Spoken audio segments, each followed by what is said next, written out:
Shalom Bapak Ibu. Kenapa berhenti tepuk tangan? Anda bilang welcome home ya, saudara. Rumah saya yang sebenarnya di Kuala Lumpur, tapi saya pulang aja nggak disambut seperti ini loh ya. Tepuk tangan lagi loh ya. Oke, thank you. Saya belum suruh tim PAW-nya turun, mereka berani turun loh ya. Saya mau aja suruh mereka naik lagi, nggak apa-apa. Bapak Ibu langsung duduk aja dalam hadir Tuhan. Syukur Tuhan kita bisa hari ini ada di sini. Saya senang sekali mendapat undangan dari Pastor Lukas dengan Pastor Shirley dan semua pengurus-pengurus di gereja ini. Saya senang sekali bisa juga melayani kalian. Nah,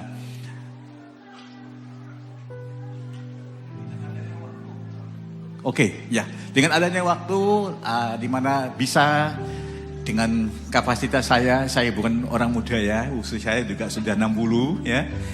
Nah, saya berusaha untuk melayani kalian sampai saya pulang ke Kuala Lumpur pada Februari tanggal 17. Tapi saya mau mengimbau Bapak Ibu membuka hatimu menerima firman Tuhan. Karena coba dimunculkan ya slide saya. Saya senang sekali dengan co-pilot saya. Maafkan saya, tadi saya sebut mayor ya. Padahal namanya mayor.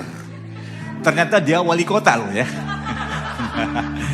Nah, dan dia sekarang sudah mengalir dengan saya loh ya. Tadi awalnya itu dia kaku, tapi sekarang ya Pastor Lukas, saya rasa dia cocok bersama saya aja. Nanti saya pulang, kita beli tiket ya, pulang aja ya. Enggak ya, oke. Ini mereka semua berpura-pura saja.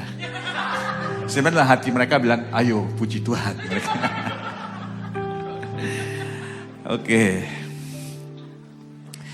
Kenapa saya suruh dimunculkan slide ini? Karena awalnya waktu saya mendapat tahu dari Pastor Lukas, bukannya Pastor Lukas itu mengarahkan saya membawakan firman future foresight.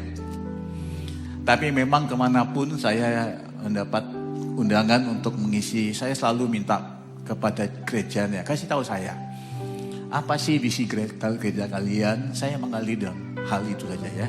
Karena kalau Anda bilang welcome home, saya tidak mau menjadi seperti tamu yang asing. Saya mau juga mengalir dalam apa yang Tuhan sedang melakukan di sini. Jadi awalnya waktu saya melihat future foresight, saya juga berpikir, wah kerennya ya.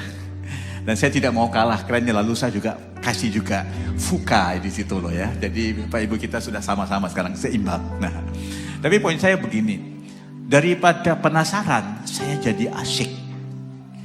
Karena pikiran saya bisa mengaitkan future foresight itu dengan banyak sekali teks-teks dalam firman Tuhan.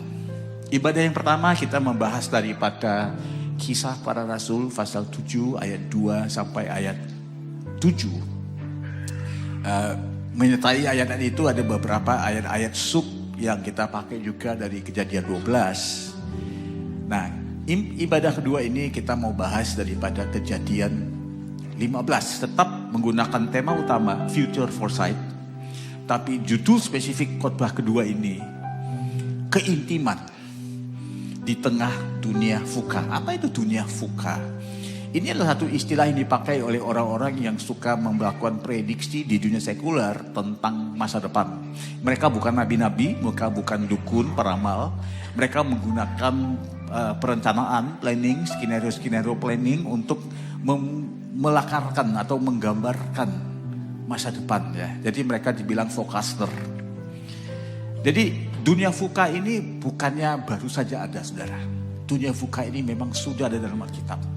Gak ada satupun yang disebutkan di dunia sekuler itu yang tidak ada dalam Alkitab. Salah satu hal yang saya ingin tunjukkan kepada Anda dengan menjadi orang yang kalau sampaikan firman Tuhan, saya itu terikat kepada teks.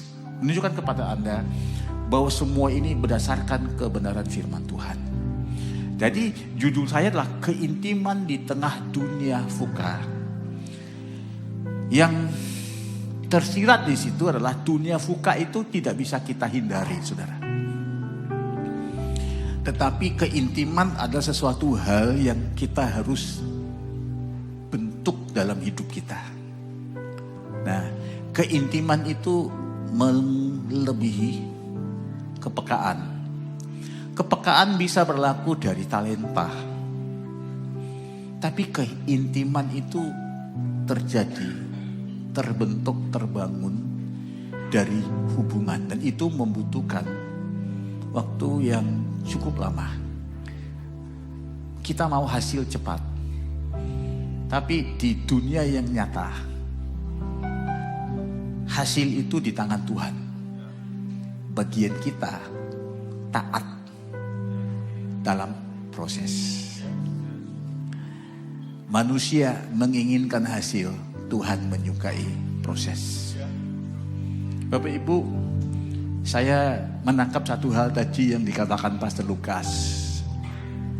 Jangan hanya bersandarkan realiti dan fakta. Lalu kalau tidak bersandarkan realiti dan fakta, mau bersandarkan apa?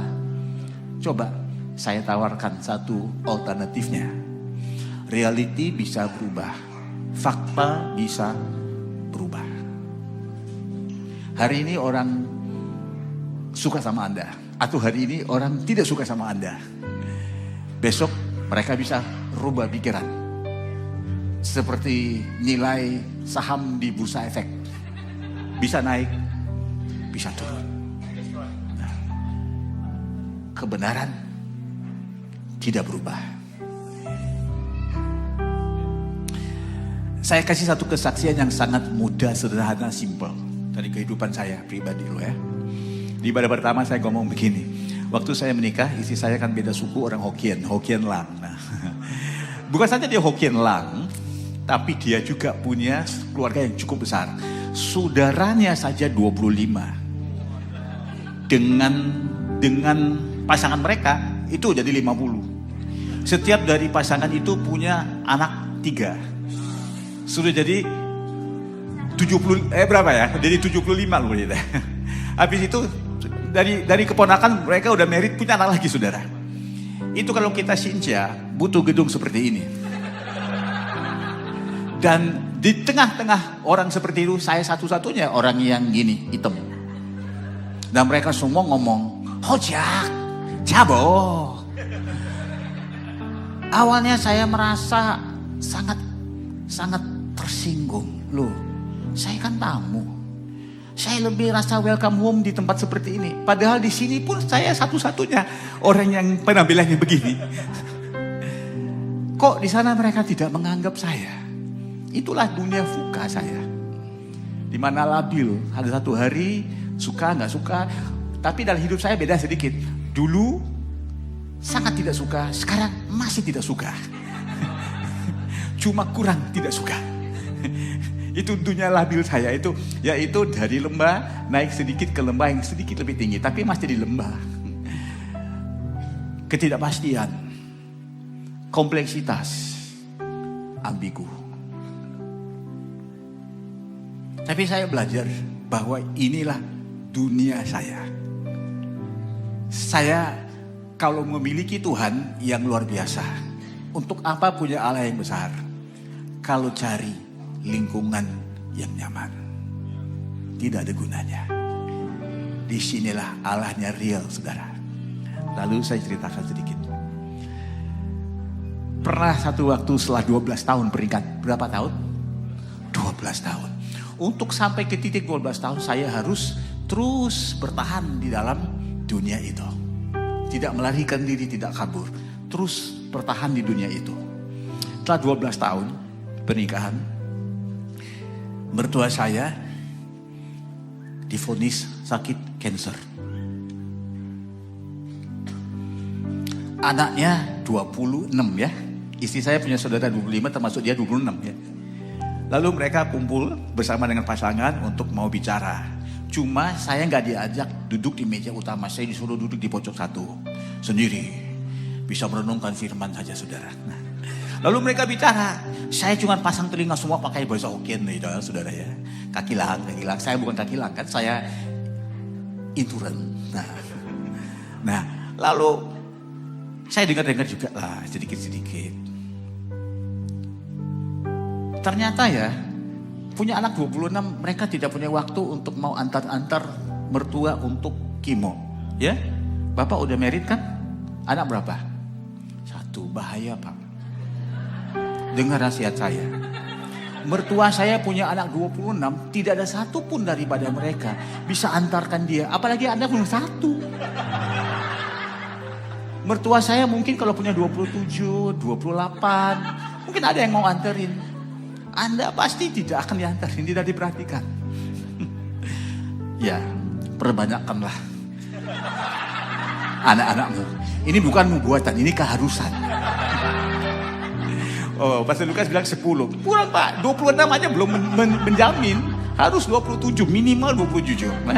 Nanti kalau 27 gagal, nanti saya sarankan orang lain 28. Kita coba-coba aja ya. Jadi tiba-tiba saya mendengarkan mertua saya ngomong, gak apa-apa kalau kalian sibuk, gak apa-apa. Saya kan punya satu menantu, pendeta. Loh. Saya berpikir, siapa ya menantunya yang pendeta? Itu saya loh. Saya. Waktu butuh orang antar jemput ke kemoterapi, saya jadi menantu, diakui. Lalu bagian saya lah mengantar dia, antar jemput, dan itu memang waktu-waktu yang cukup membebankan buat saya. Karena saya biasanya yang ngomong. Di mobil itu kalau saya ngomong dengan dia cuma lu kong hamid. Nah, saya nggak bisa bahasa itu, saya bisa bahasa roh tapi bahasa oke nggak bisa. Tapi nggak apa-apa, saya selesaikan itu. Sebentar. Setelah kemo 6 minggu, kita harus ketemu sama dokter. Waktu dia masuk ke ruangan, saya bilang sama mertua, Papi kan bisa fasih bahasa Inggris, mendingan saya juga masuk. Ya boleh. Dia duduk di depan ya, orang Hokkien lo ya. Di belakangnya saya. Dokternya masuk. Lalu dia tanya sama dokternya dengan bahasa Inggrisnya yang kelepotan. Dok, gimana laporan kesehatan saya? Dokternya lihat ke dia, lihat ke belakangnya saya. Bilang, maaf Pak, tentang laporan kesehatan Bapak, data ini tidak bisa saya bicarakan di depan sopirmu. Mayor siapa ya? Yang dokternya ngomong tuh ke siapa? Tentang siapa? Saya kan menantunya kan, yang pendeta kan? Si dokter itu kan ngomong di depan sopirmu. Saya juga lihat, ada gak sopir di sini? Mertua saya langsung menoleh ke saya dan mengatakan, silakan kamu keluar. Wah, tiba-tiba saya gak diakui lagi sebagai menantu dan pendeta. Saya keluar dari ruangan itu. Saya ngaku, mungkin 5 detik hati saya panas. Kemudian saya sadar kebenaran. Siapa diri saya tidak ditentukan oleh apa kata manusia. Satu hari realitinya saya itu menantu. Satu hari yang lain realitinya saya sopir. Emang menantu juga fakta, sopir juga fakta. Bisa berubah-ubah, tapi kebenaran tidak pernah berubah. Karena kebenaran itu bukan apa kata manusia, kebenaran itu apa kata Tuhan. Di tengah ada bentrokan antara kebenaran melawan dengan realita alias fakta yang hanya menjadi penentunya Anda berpegang ke yang mana, itu namanya keintiman. Hatimu menempel kepada Tuhan. Soalnya saudara, di Kejadian pasal 15 ayat 1 sampai 8 saudara, Anda harus tahu dari waktu Tuhan berbicara kepada Abraham di Kejadian pasal 12, sudah banyak hal yang terjadi di antara pasal 12 sehingga pasal 15. Mari kita imbas kembali apa yang terjadi itu. Di slide yang berikutnya. Kejadian 12, Tuhan berbicara kali kedua dalam kejadian 12 kepada Abraham. Waktu dia sudah sampai di tanah Kanaan, Tuhan berbicara kepada Abraham. Kalau nggak silap saya di ayat 7 pasal 12. Aku telah memberikan negeri ini kepada keturunanmu. Luar biasa kan? Itu kebenaran. Tapi tidak lama kemudiannya terjadilah reality yang tidak pernah diduga, yang tidak pernah dibicarakan oleh Tuhan. Terjadi kelaparan. Kelaparan itu tidak ada di dalam pernyataan dari Tuhan. Abraham waktu itu melihat terjadi kelaparan di Kanaan, dia langsung pindah pergi ke Mesir. Tuhan tidak suruh dia pergi ke sana.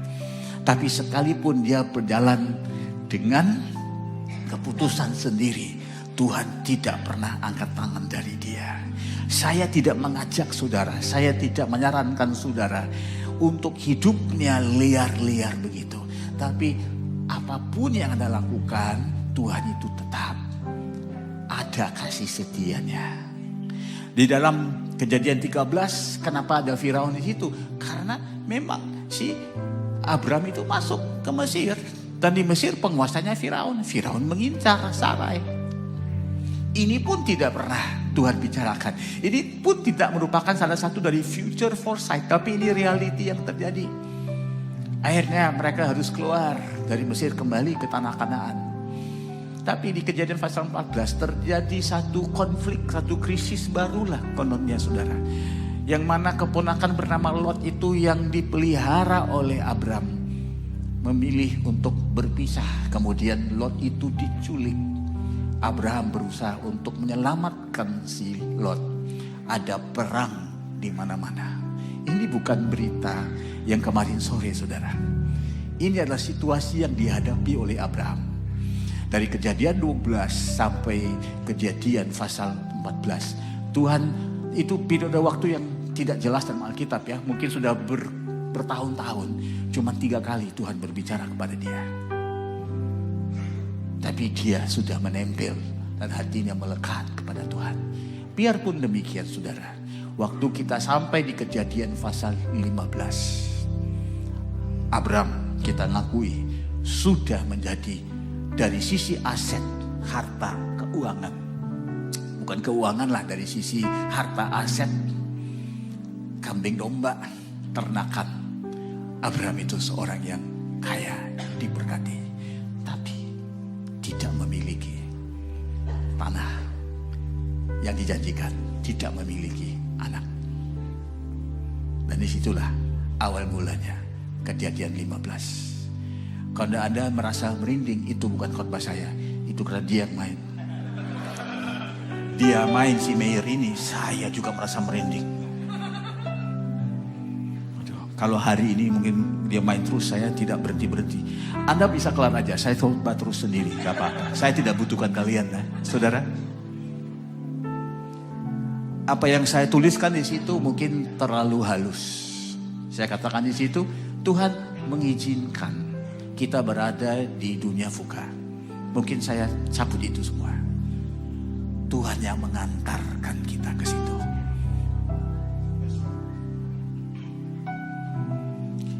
Karena Tuhan tidak pernah melakukan yang nyaman.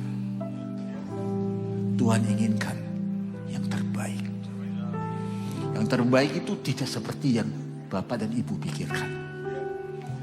Di situ Abraham tidak mati. Di situ Abraham berkembang. Abraham tidak akan jadi Abraham di kemudian hari kalau dia tidak melewati itu.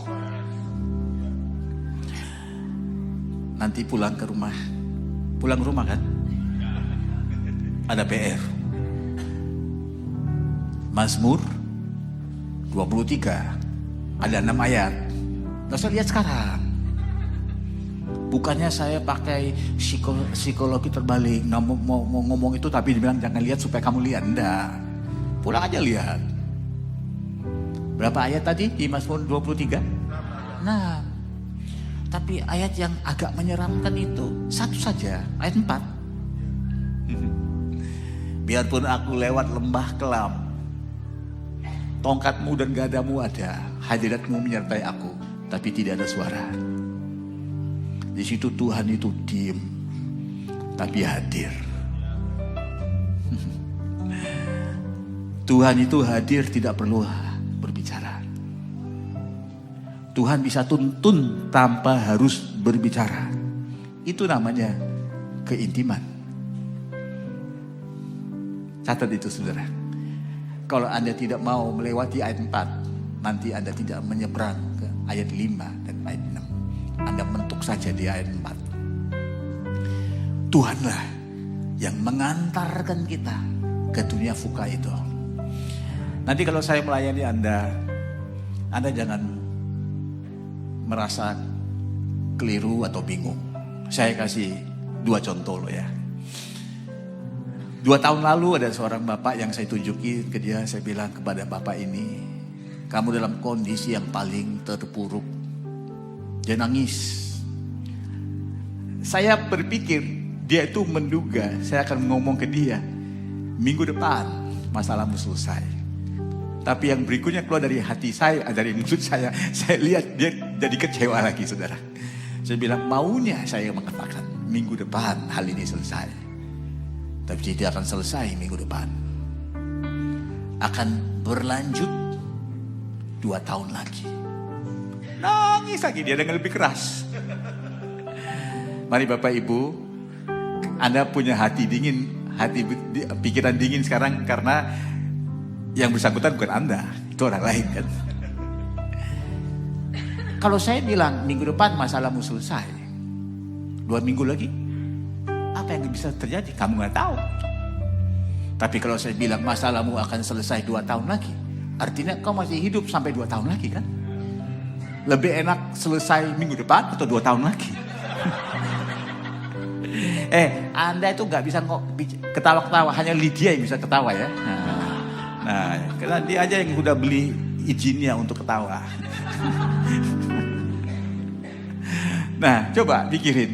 Yang enakan kamu selesai minggu depan, setelah itu gak ada jaminan apa yang akan berlaku. Atau mendingan 2 tahun lagi. Kalau gitu bilang sama saya, Pak, jangan terlalu cepat Pak, selesainya masalahnya. Biar 40 tahun lagi baru selesai. Supaya aku tahu aku masih hidup 40 tahun. Kan coba pakai akal sehat. Ada lagi. 6 bulan lalu seorang bapak datang ke saya. Dia ceritakan segala masalahnya. Lalu saya katakan kepada dia, karena dia bilang, saya sudah berada di ambang kebangkrutan. Saya tidak akan bangkrut. Semuanya akan jungkir balik. Nanti saya ketemu Anda lagi 7 bulan lagi. Anda masih berdiri, perusahaanmu masih jalan. Jadi baru saja 2 minggu lalu saya ketemu dia ajak makan, dia cerita. Kalau dia ajak makan saya tahu itu kabar baik kan. Kalau tidak mau ketemu saya udah tahu ini udah parah. Dia ajak makan, dia bilang, Pak saya mau kasih kesaksian, lu silakan. Nah, bilang Pak sekarang udah bagus. Udah, tepuk tangan lu ya. Nah, 2 hari kemudian dia dari luar negeri loh, dia bilang, Pak saya bisa telepon Bapak sekarang. Ngapain? Ada problem baru lu. Gak mungkin kamu setiap kali punya problem harus telepon saya. Kan tadi dia ambang kebangkrutan. Sekarang apa? Pak, saya tadi udah lewat dari kandang singa. Sekarang masuk ke kandang macan. Apa sih masalahnya? Saya mau digugat di pengadilan. Pak, saya keliru, saya galau.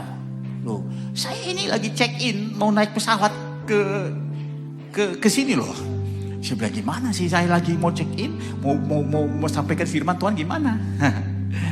Dia bilang, ada suara dari Tuhan gak? Ya ada suara dari Tuhan. Kamu harus berintim dengan Tuhan sendiri. Gak mungkin kalau kamu punya masalah dengan istri, saya yang berbicara dengan istrimu kan? Kalau Anda punya masalah dengan istri, Anda bicara dengan istrimu, ini juga Tuhanmu, bicara dengan Tuhanmu. Nah, cuma saya kasih tahu kepada dia satu hal. Anda mau main di liga besar, you want to play in the big league, you must play with the big boys. Anda mau main di liga besar, Anda itu mesti main dengan pemain-pemain besar. Ini kan, kalau tidak ada main dengan pemain-pemain kecil, ada jadi ikan yang besar di kolam yang kecil, ya memang tidak akan ada gugatan seperti ini. Anda mau bagaimana? Mau naik kelas tidak? Yusuf, bukan Yusuf teman kita yang duduk di belakang itu. Yusuf perjanjian lama, catat Kejadian 37, di awalnya dapat mimpi kan. Katanya dia punya visi yang gede, ya semua saudara-saudaranya akan tunduk ke dia kan? Kan? Tapi mimpi itu tidak pernah menyatakan kepada dia, di akhir pasal 37 dia akan jadi budak. Anda jangan kaget kalau dapat mimpi mau dijadikan orang yang penting dan besar. Tapi itu kebenaran, reality yang terjadi berikutnya itu berseberangan dengan kebenaran itu. Anda jangan kaget. Itulah keasikan kita berpikir tentang future foresight. Apabila orang bilang sama Anda 1 minggu masalahmu selesai, dengan orang bilang 2 tahun lagi selesai, yang mana sih future foresight-nya? Anda mesti tahu bagaimana untuk reframing realitinya, sehingga reality diubahkan menjadi yang namanya kebenaran. Reality bisa berubah, kebenaran tidak akan berubah. Jadi kalau saya bilang Tuhanlah yang mengantarkan kita ke dunia yang penuh dengan situasi yang labil, fluktuatif, yang penuh dengan ketidakpastian, kompleksitasnya luar biasa, ambigu. Anda masih mau bilang amin? Saya tahu ini jemaat yang sangat waras, karena saya ajak Anda bilang amin, Anda diem aja. Saya mau katakan bukan karena saya tidak suka sama Anda. Anda bilang aminkah, tidak bilang amin, karena Tuhan mau yang terbaik itu akan juga terjadi. Kejadian pasal 15 ayat 1 sampai 4. Kemudian setelah perkara-perkara ini berlaku kepada Abram, lalu masuklah kita ke Kejadian pasal 15 ayat 1. Enak sekali ya si Mayor ini kan? Enak kan? Ayo kita kasih dia aplaus. Mereka kasih aplaus karena kamu gak dapat berkat dari mereka. Jadi aplaus saja ya. Kejadian pasal 15 ayat 1. Kemudian datanglah firman Tuhan kepada Abram dalam satu penglihatan. Ini kali keempat Tuhan memberikan lawatan kepada Abraham. Belajar satu hal dari situ lah ya.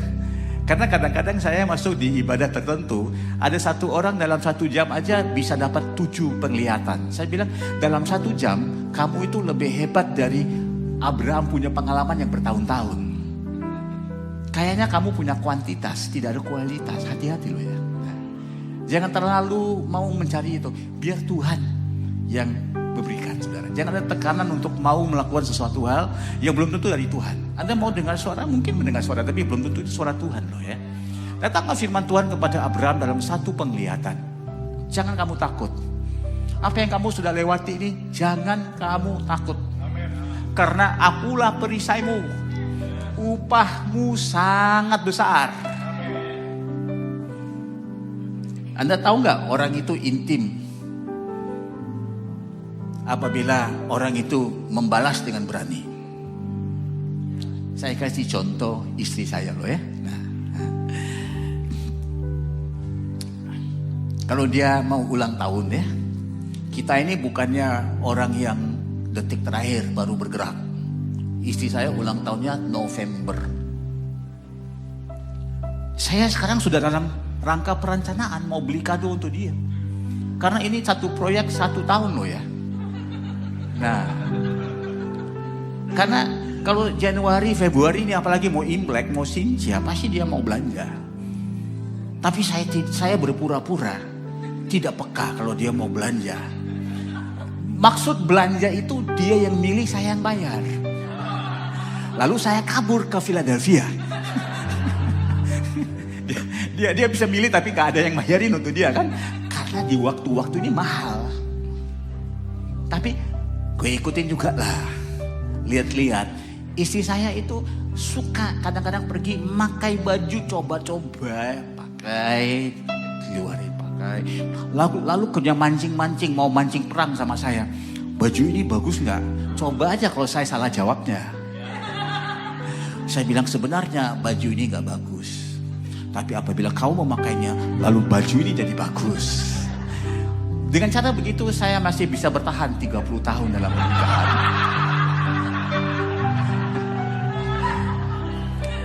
Dalam dia nyoba-coba banyak baju, ada satu baju yang akan dicobainya mungkin 7-8 kali. Lalu akhirnya karena saya penuh dengan belas kasihan, saya sarankan nggak apa-apa beli aja. Nggak mau, terlalu mahal. Itu kode. Kodenya maksudnya begini, kalau sekarang saya beli pasti dimarahin, kenapa kamu buang duit? Maksudnya saya mesti catat. Makanya kalau istri saya belanja, catat. Kalau saya khotbah, Anda yang catat. Saya catat, nanti bulan Juli, Pak. Nanti bulan apa? Kenapa saya beli bulan Juli? Karena itulah waktunya paling murah. Nah, saya belinya bulan Juli. Padahal ulang tahunnya November.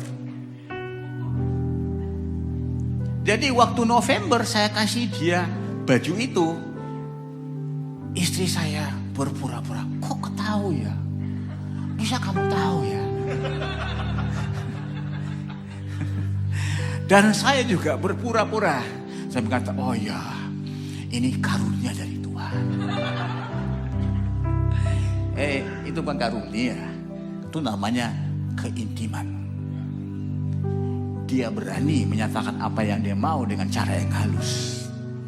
Kita juga menangkap signal-signalnya. Akulah perisaimu, upahmu sangat besar. Kau mau apa? Jawabnya, ya Tuhan Allahku, apakah akan engkau berikan kepada aku? Ini namanya keintiman. Karena aku akan meninggal dengan tidak mempunyai anak. Maunya anak, tapi dibungkusi dengan cara begini. Yang akan mewarisi rumahku, masa orang Damsyik bernama Eliezer itu. Lalu lagi kata Abraham, masa kau tidak memberikan kepada aku keturunan? Sehingga seorang hambaku nanti akan menjadi ahli warisku. Tapi datanglah firman Tuhan kepadanya. Orang ini tidak akan menjadi ahli waris, melainkan anak kandungmu. Itu saudara yang jadi pancingannya Abraham. Dia mau itu. Karena selama ini Tuhan bilang keturunanmu akan gini-gini segala macam mewarisi tanah ini. Tapi belum pernah bilang ada anak kandungmu. Untuk sampai ke titik ini dia mesti melewati yang namanya kelabilan. Dia mesti melewati yang namanya apa? Ketidakpastian, kompleksitas, ambigu ya di dia ya, hati-hati loh ya. Anda jangan lupa ya, tadi saya ada posting ke cerita, saya berada di luar kamar dokter itu kan. Waktu saya bawa pulang mertua saya, Tuhan berkata dalam hati saya, dia 3 bulan lagi akan ku bawa pulang. Tapi aku tugaskan engkau 3 bulan ini, kau berdoa syafaat tiap hari untuk dia. Karena usianya sudah 87 tahun, semua anak-anaknya sudah menerima Tuhan, dia belum. Aku tugaskan kamu doakan dia. Bukan menginjili dia, doakan dia. Mulai saja saya mendoakan dia. Hari kedua, seorang pendeta Hokkien, entah dari siapa, yang membawakan pendeta datang menginjili mertua saya. Seperti kata istri saya, papa saya itu sudah gak mungkin lah. Sudah beratus kali diinjili. Tapi datang hari ini, pendeta Hokkien itu dalam 5 menit ngobrol, dia terima Tuhan.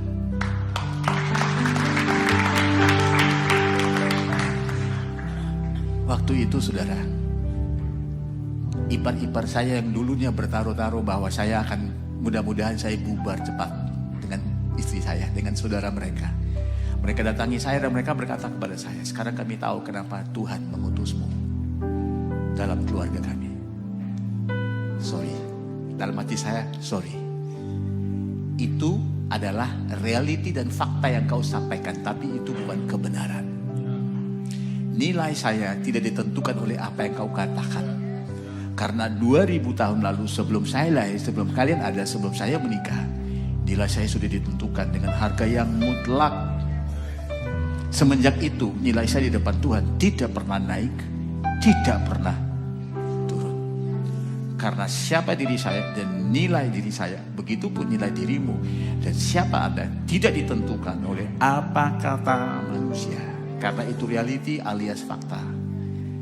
Tapi apabila Anda tahu siapa dirimu dan nilai dirimu ditentukan oleh apa kata Tuhan, dan itu tidak pernah berubah. Karena itu kebenaran yang kekal, Anda akan mengerti apa namanya keintiman. Nah, orang ini tidak akan menjadi ahli warismu, melainkan anak kandungmu. Dialah yang akan menjadi ahli warismu. Poin saya pertama, Bapak Ibu, di dalam keintiman itu kita mesti belajar mengalir. Mengalir karena dalam dunia yang penuh dengan kelabilan, ketidakpastian, kompleksitas, ambigu, kalau Anda tidak mengalir, Anda tidak pernah akan bertahan. Yusuf tidak pernah tahu dia akan jadi budak. Yusuf tidak pernah akan tahu dia bahkan akan dijebakin oleh seorang wanita bernama Ibu Potifar. Dia tidak pernah tahu dia akan masuk penjara, karena itu semua tidak pernah masuk dalam mimpinya. Kalau itu pernah masuk dalam mimpinya, dia pasti kapok. Dia tidak pernah tahu dia akan menjadi Perdana Menteri Mesir. Pasti itu juga akan bisa bikin dia pingsan.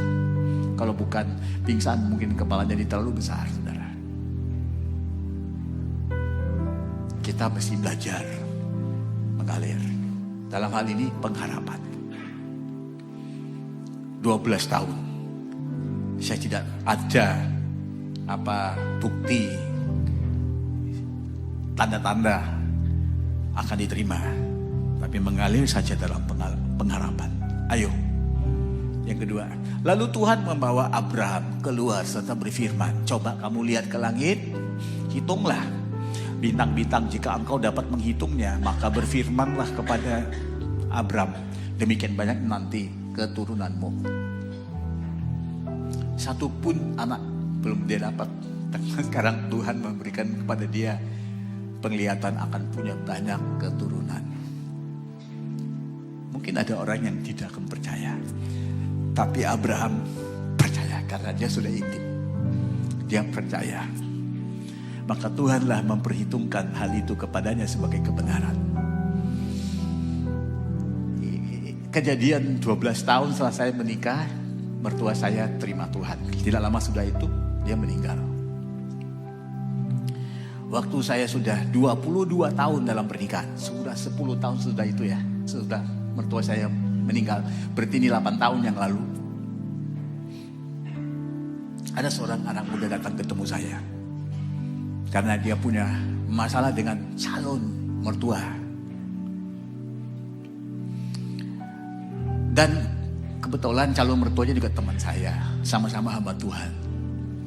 Lalu orang ini semprotin saya. Seolah-olah saya lah calon mertuanya dia. Marah-marah semprotin. Ya, maki-maki saya. Waktu saya mau kasih dia nasihat, dia ngomong gini, lu tahu apa? Lu kan pendeta, pembicara, keliling mana-mana, hidupnya enak. Lu gak pernah melewati masalah yang gue lewati dengan calon mertua. Itu pun kamu kali kong dengan dia karena sama-sama teman kan. Udah, saya diam aja.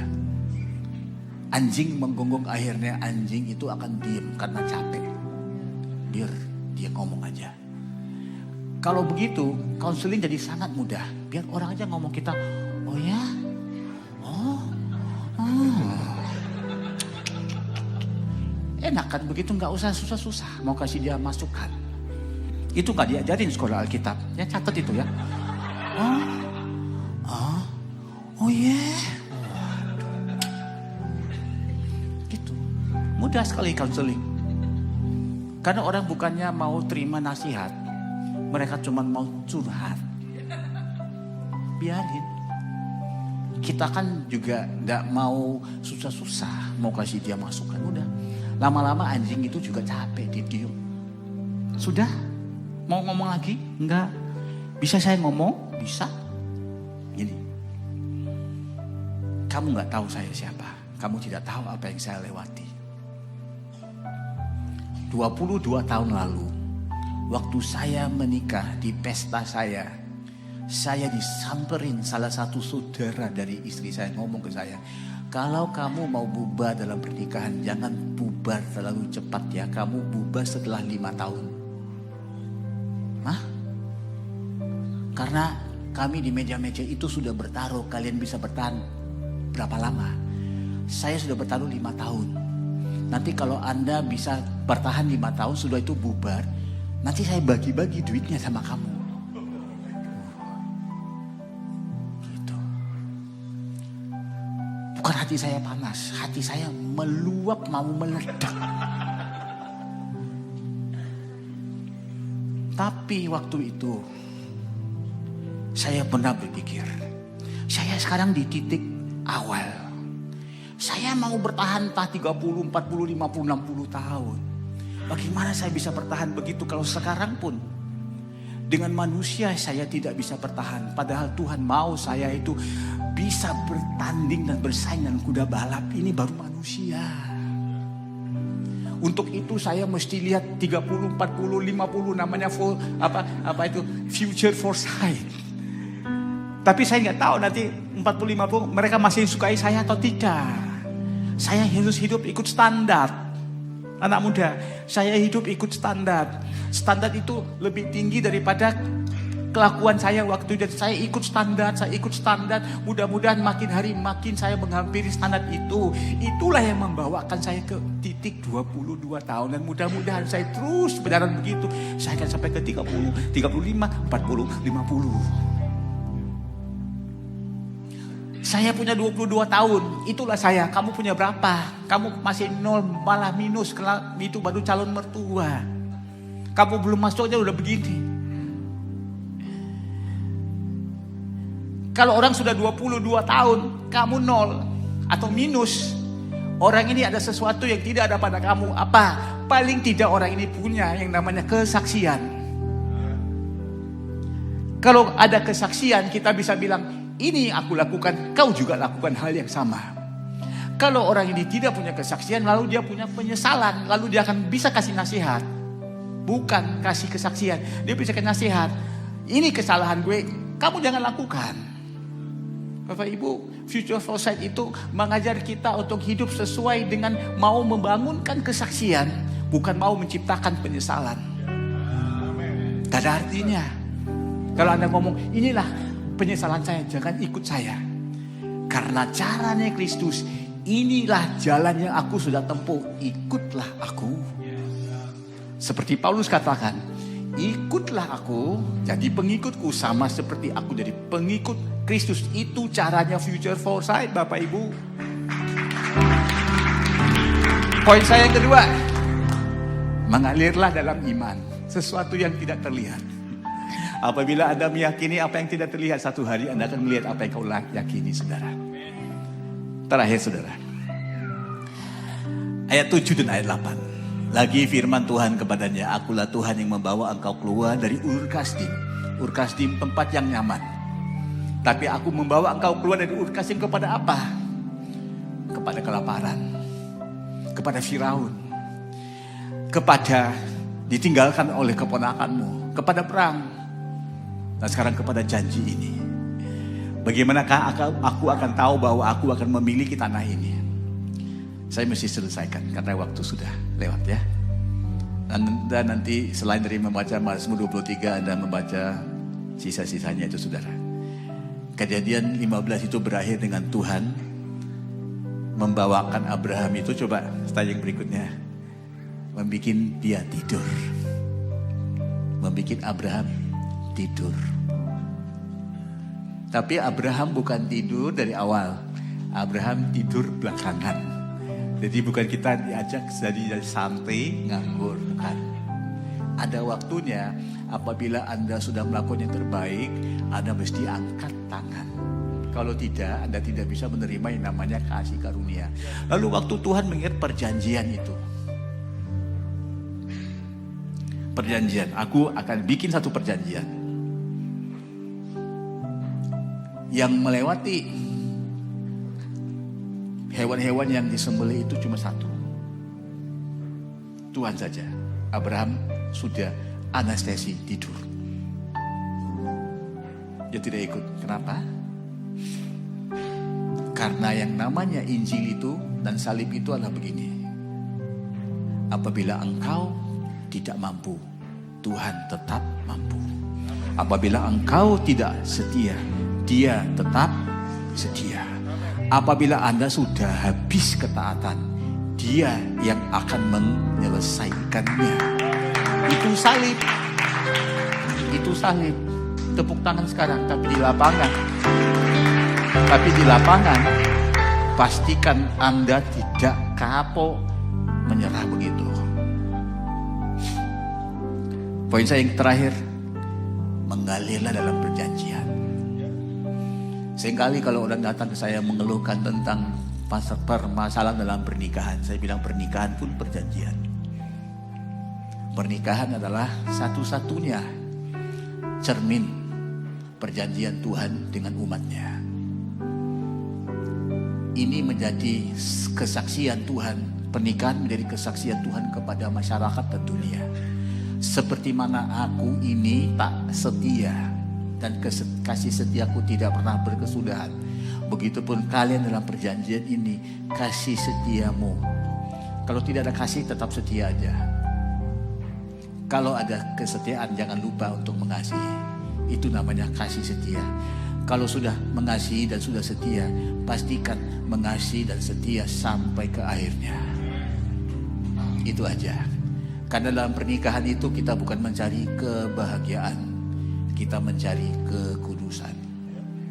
Kalau kau keluar dari situ, mungkin Anda berpikir akan mencari kebahagiaan, tapi yang pasti Anda tidak akan menemukan kekudusan. Apabila Anda merasakan Anda menemukan kebahagiaan, kebahagiaan tidak kekal.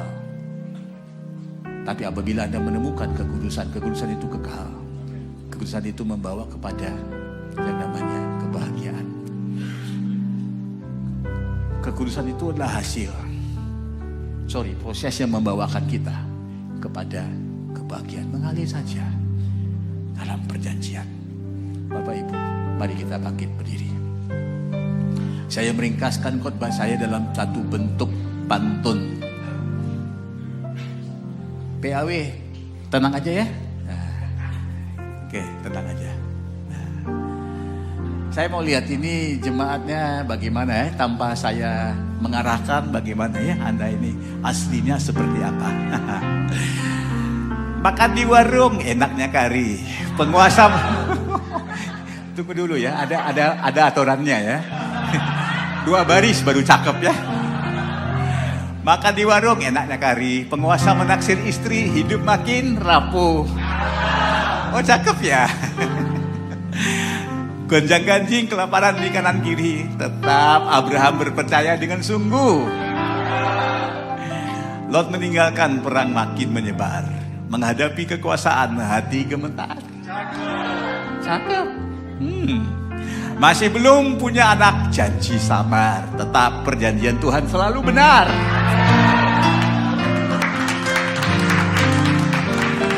Saya akhiri dengan beberapa kalimat.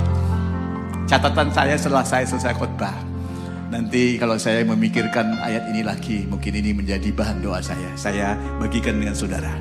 Jangan biarkan dunia yang penuh dengan ketidakpastian, kompleksitas, ambigu, dan kelabilan membingungkan Anda tentang tuntunan dan kehadiran Tuhan. Jangan biarkan kejadian yang tidak terduga membuat Anda keluar dari jalurnya. Jangan biarkan kelemahan manusiawimu menyebabkan Anda menyerah.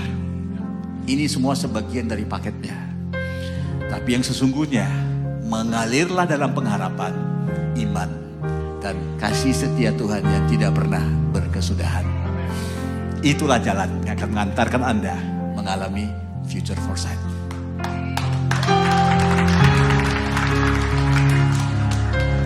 PMC Philadelphia, ibadah kedua, 2 Februari 2025. Demikian Tuhan sudah berbicara kepada kita. Mari kita berdoa. Saya undang PAW-nya naik.